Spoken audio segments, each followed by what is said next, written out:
जय हो वै तोर, जय हो गणेश देव जय हो वै तोर। गौरी शंकर के लाला गणराज के बिनती ला सुन लेना मोर। यहाँ मुसवा माया बे महाराज के बिगड़ी बना देवे ना।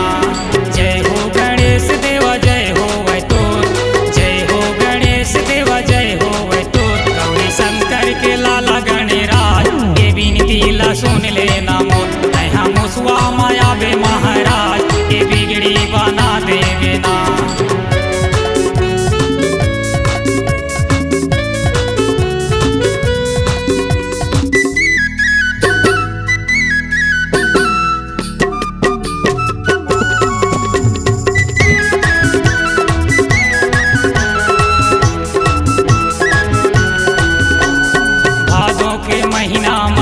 चले आवे रिद्धि सिद्धि लाते संग माले आवे।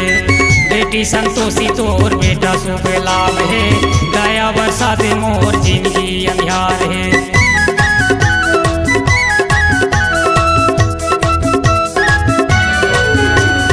भादों के महीना में तैहा चले आवे रिद्धि सिद्धि लाते संग माले आवे। बेटी संतोषी तोर बेटा शुभ लाभ है, दया बरसा दे मोर जिंदगी अंधियार है।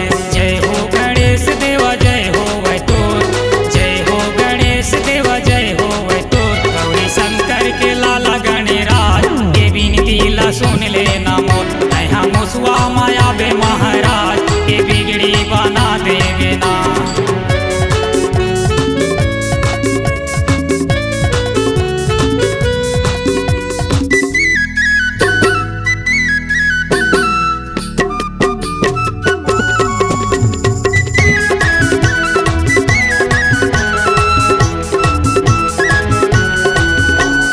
लिखे नहीं हो ज्यादा बालक नादान हो, कहीं कुछ हो जानो नहीं मूर्ख ज्ञान हो।